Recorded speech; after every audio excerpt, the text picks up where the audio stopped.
ಸೈಕಲ್ನಲ್ಲಿ ಆಟವಾಡುತ್ತಿದ್ದ ವೇಳೆ ಆಯತಪ್ಪಿ ನೀರಿನ ಸಂಪ್ಗೆ ಬಿದ್ದು 4 ವರ್ಷದ ಬಾಲಕ ಮೃತಪಟ್ಟಿರುವ ಘಟನೆ ಹಾಸನದ ಅಣಚಿಹಳ್ಳಿ ಗ್ರಾಮದಲ್ಲಿ ನಡೆದಿದೆ. ಮೃತ ಬಾಲಕನನ್ನ ಎಡನ್ ಸ್ಟೀವ್ ಎಂದು ಗುರುತಿಸಲಾಗಿದೆ. ಮನೆಯ ಮುಂದೆ ಎಡನ್ ಸ್ಟೀವ್ ಆಟವಾಡುತ್ತಿದ್ದ. ಈ ವೇಳೆ ಪೋಷಕರು ಮನೆಯೊಳಗಿದ್ದರು. ಸ್ವಲ್ಪ ಹೊತ್ತಿನ ಬಳಿಕ ಮನೆಯಿಂದ ಹೊರಬಂದ ಪೋಷಕರು ಮಗುವಿಗಾಗಿ ಹುಡುಕಾಡಿದ್ದಾರೆ.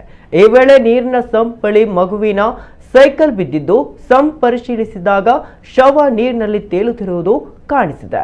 ಕೂಡಲೇ ಹಾಸನ ನಗರದ ಖಾಸಗಿ ಆಸ್ಪತ್ರೆಗೆ ಮಗುವನ್ನ ಕರೆದೊಯ್ಯಲಾಗಿತ್ತು. ಅಷ್ಟರಲ್ಲಿ ಮಗು ಸಾವನ್ನಪ್ಪಿದೆ ಎಂದು ವೈದ್ಯರು ದೃಢಪಡಿಸಿದ್ದಾರೆ. ಸ್ಥಳಕ್ಕೆ ಹಾಸನ ನಗರ ಠಾಣೆ ಪೊಲೀಸರು ಭೇಟಿ ನೀಡಿ ಪರಿಶೀಲನೆ ನಡೆಸಿದ್ದಾರೆ.